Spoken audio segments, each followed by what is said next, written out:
തം തഥാ കൃപയാവിഷ്ടം അശ്രുപൂർണാ കുലേക്ഷണം വിഷീദന്തമിതം വാക്യം ഉവാച മധുസൂദന. സഞ്ജയൻ പറഞ്ഞു, ഇപ്രകാരം കാരുണ്യത്താൽ മനസ്സലിഞ്ഞവനും അശ്രുക്കൾ കൊണ്ട് നിറഞ്ഞ കണ്ണുകളോട് കൂടിയവനും ദുഃഖിക്കുന്നവനുമായ അർജുനനോട് ശ്രീകൃഷ്ണൻ ഇപ്രകാരം പറഞ്ഞു. അതാണ് ഈ ശ്ലോകത്തിൻ്റെ അർത്ഥം. മഹാഭാരത യുദ്ധം എന്നത് ഏതെങ്കിലും രണ്ട് സൈന്യങ്ങൾ തമ്മിൽ നടന്ന ഒരു ബാഹ്യയുദ്ധം മാത്രമല്ല, അതിലുപരി ഓരോ മനുഷ്യൻ്റെയും ഉള്ളിൽ നടക്കുന്ന ഒരു യുദ്ധം കൂടി ആണത്. മനുഷ്യൻ്റെ ഉള്ളിലെ വിദ്വേഷഭാവം മാറാത്തിടത്തോളം ഒരിക്കലും ബാഹ്യയുദ്ധവും അവസാനിക്കാൻ പോകുന്നില്ല. നമ്മുടെ എല്ലാവരുടെയും ഉള്ളിൽ ഒരു മഹാഭാരത യുദ്ധം സദാ നടന്നുകൊണ്ടിരിക്കുന്നു. എന്താണ് പുറത്തുള്ള യുദ്ധം എന്ന് നമുക്ക് ആദ്യം നോക്കാം. ഈ ലോകത്ത് ബാഹ്യമായി പല കാര്യങ്ങളും നമുക്ക് നേടിയെടുക്കണമെങ്കിൽ പലരുമായി മത്സരിക്കേണ്ടി വരും. ആ മത്സരം എന്നത് ഒരു ഏറ്റുമുട്ടൽ തന്നെയാണ്. ആ ഏറ്റുമുട്ടലിൽ ചിലപ്പോൾ നമ്മൾ വിജയിക്കും, ചിലപ്പോൾ പരാജയപ്പെടും. വിജയിച്ചാൽ നമുക്ക് സന്തോഷമുണ്ടാകും, പരാജയപ്പെട്ടാൽ ദുഃഖവും ഉണ്ടാകും. എന്നാൽ സന്തോഷത്തെ നമുക്കെല്ലാവർക്കും ഇഷ്ടമാണ്, സന്താപത്തെ നമുക്കാർക്കും ഇഷ്ടമല്ല. ഈ ഇഷ്ടാനിഷ്ടങ്ങൾ നമ്മുടെ എല്ലാവരുടെയും ഉള്ളിലുണ്ട്. ഇതൊരു സംഘട്ടനം തന്നെയാണ്.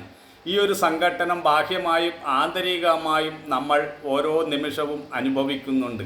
അതുകൊണ്ട് തന്നെ ഇത് ഒരു മഹാഭാരത യുദ്ധം തന്നെയാണ് എന്ന് നമുക്ക് പറയാം. അപ്പോൾ ബാഹ്യാഭ്യന്തര യുദ്ധങ്ങൾ രണ്ടല്ല, ഒന്ന് തന്നെയാണെന്ന് നമ്മൾ മനസ്സിലാക്കണം.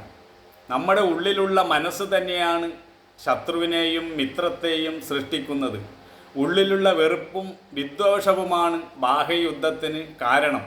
അപ്പോൾ ഉള്ളിലെ മനസ്സിലെ വെറുപ്പും വിദ്വേഷവും മാറാതെ നമുക്ക് ബാഹ്യയുദ്ധവും അവസാനിപ്പിക്കുവാൻ സാധ്യമല്ല.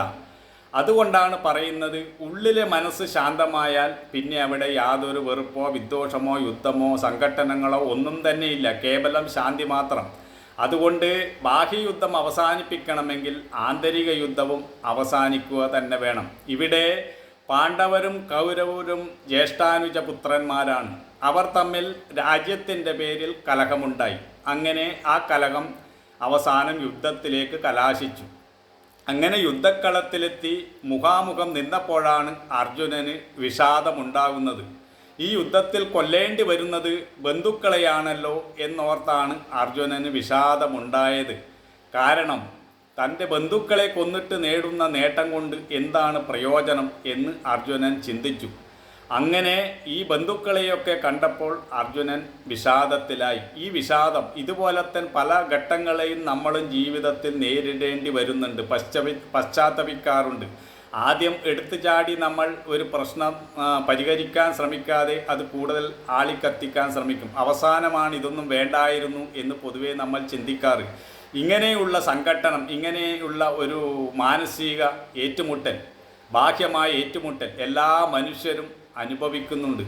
ആ ഒരു അവസ്ഥയെയാണ് ഇവിടെ കാണിക്കുന്നത്. ഇപ്പോൾ അർജുനൻ യുദ്ധക്കളത്തിലെത്തി വിഷാദിയായിരിക്കുകയാണ്.